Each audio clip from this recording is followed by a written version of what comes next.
अच्छा सर, ये आपने क्या रखा हुआ है, ज़रा थोड़ा सा बताएं। जी मज़हर भाई, ये बायोमेडिकल इंजीनियरिंग का आप कह लें कि एक शाहकार है।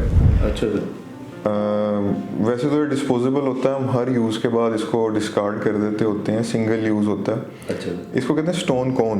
ओके। जो यूरेटेरिक स्टोन्स होते हैं जिनका खदशा होता है हमें कि इनको तोड़ते हुए दौरान लिथोट्रिप्सी, इंट्राकॉर्पोरल लिथोट्रिप्सी, ये वापस गुर्दे में भाग जाएंगे।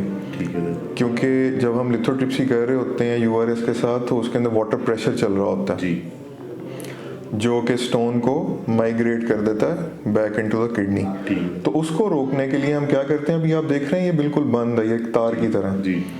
तो इसको हम कैमरे के थ्रू स्टोन से आगे प्लेस कर लेते हैं। इसका सर जो दूसरा एंड है, हाँ, वो जरा थोड़ा सा मूवी दिखाएंगे। इसको हम आगे जब गुजार लेते हैं स्टोन से, ठीक है सर, तो फिर पीछे जो हमारा असिस्टेंट होता है जी, वो इसको, यानी इसका जो बेसिक पर्पस है वो आप ये कह रहे हैं कि जब आप स्टोन को लिथोट्रिप्सी से ब्रेक कर रहे होते हैं, बिल्कुल वो गुर्दे में वापस ना जाए, गुर्दे में वापस ना जाए, माइग्रेट ना करे। कोई पेशेंट को पेन वगैरह भी फील होती है? नहीं नहीं नहीं मदर भाई, इसकी कोई पेन नहीं है। इसको ये क्योंकि डिस्पोजेबल होता है, रीयूजेबल है, तो ये जो सा है हमने डिस्कार्ड ही करना था, तो सोशल अवेयरनेस के लिए मैंने रखा है। तो ये देखें, जब इसको स्टोन से आगे ले जाते हैं जी, तो उसको मैं जब पीछे से पुश करता हूँ तो ये देखें, तो ये कोन की तरह खुलना शुरू हो जाता है। कहते क्या है सर? इसको हम कहते हैं स्टोन कोन। स्टोन कोन, हाँ, मैं कोशिश करता हूँ कि अगर ये कम्प्लीटली खुल सके, क्योंकि डिस्कार्ड होना होता है तो ये some time one time use के लिए होता है। लेकिन आपको आइडिया हो गया होगा कि ये खुलना शुरू हो जाता है और ये स्टोन के आगे पड़ा रहता है। ये देखें, ये मजीद खुल गया। इस प्रोसीजर को हम क्या कहते हैं? इसको हम कहते हैं तो यूआरएस विद इंट्राकॉर्पोरल लिथोट्रिप्सी हैं, लेकिन इस इंस्ट्रूमेंट को हम कहते हैं स्टोन कोन।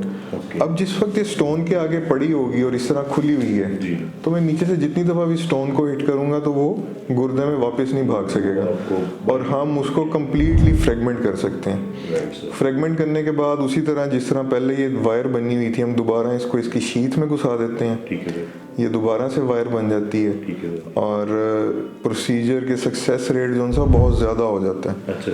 अगर हम इसको नहीं यूज़ करते और हम स्पेशली प्रॉक्सिमल यूरेटेरिक स्टोन की यूआरएस करते हैं तो उसके अंदर जो सा फेलियर के बहुत ज़्यादा चांसेस होते हैं। तो सर ये जो जिसे हम कहते हैं कि मिनिमल इन्वेसिव तरीके का ये वही वाला है? मिनिमल इन्वेसिव है, सेफ सर्जरी है, सक्सेस रेट इसके अंदर बहुत ज़्यादा है और स्टोन फ्रेगमेंटेशन इसके साथ हम कम्प्लीटली और इजीली कर सकते हैं। इसके अंदर ऑपरेशन के बाद निकल के ये कहने की ज़रूरत नहीं पड़ती कि वो आधा स्टोन टूटा और आधा गुर्दे में भाग गया और उसको बाद में। इसमें एक चीज़ मैं आपको और अवेयरनेस के लिए जानना चाहूँगा कि क्या ये बहुत महंगा तरीका इलाज है? मतलब भाई बिल्कुल, देखें जितना गुड़ होता है फिर उतना मीठा होता जाता है। ये चीज़ें क्योंकि पाकिस्तान में अभी बनती नहीं हैं, लोकली असेंबल नहीं होती और सिंगल यूज़ होती हैं, और जब ये बाहर से इंपोर्ट की जाती हैं तो इनके ऊपर बहुत हैवी ड्यूटी लगती है। सर क्वेश्चन का बेसिक पर्पस ये है कि क्या जो मीडियोकर बंदा है मेरे जैसा, उसकी ये अफोर्डेबिलिटी में आता है? मतलब भी देखें, हेल्थ के ऊपर तो आपने जितने भी पैसे लगा दिए वो आपने सेव कर लिए। तो ये जो भी बंदा मुझसे पूछता है कि डॉक्टर साहब ये प्रोसीजर हेल्थ के लिए ये तो बड़ा महंगा है, तो मैं कहता हूँ कि हम जिस कम्युनिटी के अंदर रहते हैं, आपने खुद भी देखा होगा, इवन शादियों पे लोग जाते हैं और उधार पकड़ के और पैसे वहाँ पे दे कर आते हैं तो कुछ नहीं बचा और कहते हैं कि सेहत बच गई तो सारा कुछ बच गया। तो इस पे तो जितने भी पैसे लग जाएं वो सारे के सारे आपने सेव कर लिए, क्योंकि महंगा रोए एक बार, आपकी सेहत बचा रहा है जी। हाँ जी, और सस्ता रोए बार बार। सर इसमें फर्दर हमें अब थोड़ा सा इसको सम अप कर दें कि जैसे आपने पहले भी बताया कि इसका नाम क्या है प्रोसीजर का, किन पेशेंट्स के लिए ये परफॉर्म किया जाता है, और इसके अलावा भी अगर को आप इसका टेक्निकल एस्पेक्ट हमें बताना चाहें। जी मदर भी, स्पेशली जो पेशेंट्स हमारे पास आते हैं प्रॉक्सिमल यूरेटेरिक स्टोन के साथ, जिनमें हम एडवाइस करते हैं कि हम आपकी इंट्राकॉर्पोरल लिथोट्रिप्सी करेंगे with the help of URS, या बारीक से कैमरे के साथ जाके उसको तोड़ेंगे। तो उसको तोड़ने के मुख्तलिफ तरीके हैं, लेज़र के साथ या न्यूमेटिक फ्रेगमेंटेशन होती है। Right. तो स्पेशली न्यूमेटिक फ्रेगमेंटेशन के दौरान स्टोन का वापस भाग जाने के बहुत ज़्यादा चांसेस होते हैं कि वापस पेशेंट के गुर्दे में ना चला जाए और वो प्रोसीजर फेल हो जाएगा। फिर उसको हमें बाद में किसी और प्रोसीजर के साथ निकालना पड़ेगा। तो उसको रोकने के लिए हम इस तार को, इसको स्टोन कोन कहा जाता है, स्टोन को क्रॉस करके तो इसको हम खोल देते हैं, ये कोन की शक्ल इख्तियार कर लेता है, स्टोन को पीछे भागने नहीं देता।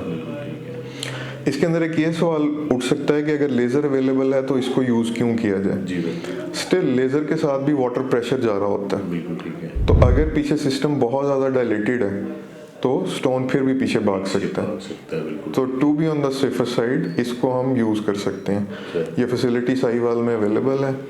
अगर खुदा ना खास्ता कोई भी हमारा बहन भाई जो रिटायर साहिवाल में या आप ऑफर कर रहे हैं, ये सर्जरी से परफॉर्म हो रही है साहिवाल में? बिल्कुल sir, multiple we have done with very good results. तो सर ये तो पेशेंट के लिए बड़ी अच्छी बात है कि जो फैसिलिटीज उसको लाहौर जैसे हॉस्पिटल जी जी बिल्कुल, मतलब बिल्कुल बिल्कुल। पहले ज़ुबान ज़द आम होता था कि इन्हों लाहौर ले जाओ, तो अब अल्हम्दुलिल्लाह लाहौर जाने की ऐसा कोई ज़रूरत नहीं है। ये सारी फैसिलिटीज़ अब हमारे शहर साहिवाल में अवेलेबल हैं और we have done dozens of these cases with very good results. बहुत इंफॉर्मेटिव था। ऐसी चीज़ें जो पेशेंट की सेफ्टी में बहुत ज़्यादा मैटर करती हैं जी, इन प्रैक्टिसेस को और पेशेंट्स को बताना भी चाहिए, एग्जैक्टली इनकरेज भी करना चाहिए। Sir thank you so much for your time. Thank you so much.